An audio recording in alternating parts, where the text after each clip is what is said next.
My name is Todd Hirsch, and I am the Modern Economist, and I'm here in Terrace speaking at the N2N Forum.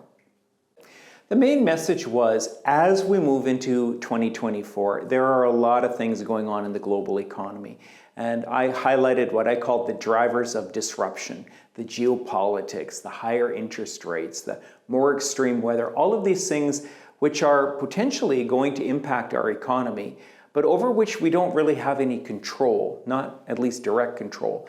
And then I helped the audience, I prepared them with some tools that we can use as we navigate through what is certain to be maybe a volatile 2024. Well, when I think of economic resilience, I think of adaptability. And the books that I've written 2 books about the adaptive process. And there are, again, some characteristics, there's some tools that we can build and foster in ourselves as we navigate through adaptability and resilience, building resilience. And one of them that I want to highlight is building relationships.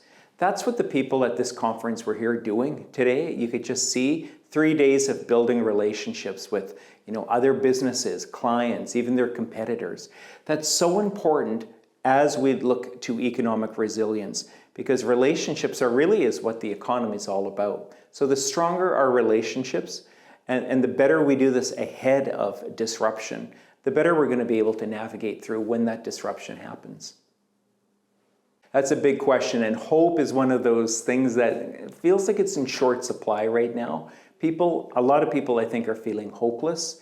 They're feeling very afraid and very anxious about what's happening around the world and closer to home. How do we build hope? I think maybe this is where I'll come back to relationships again. We're all sort of in this together.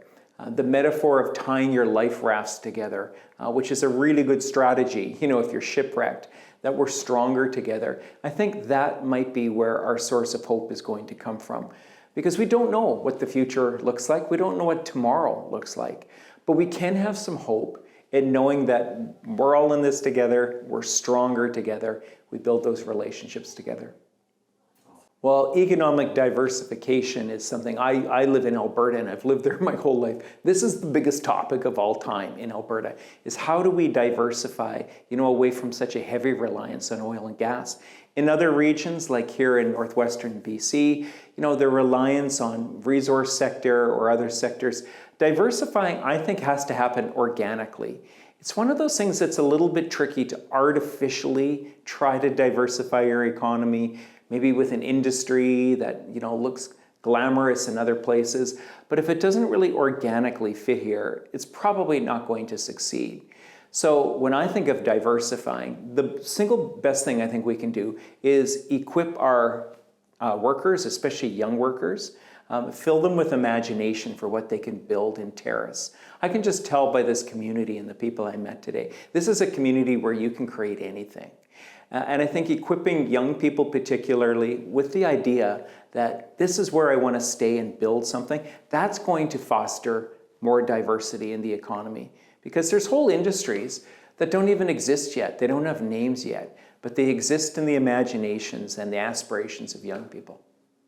Well, I'm kind of new to the N2N Forum. This is the first time I've been here, but I think it's important because, again, it is fostering relationships between Indigenous and non-Indigenous business people in the community. It's fostering relationships between government and other citizens.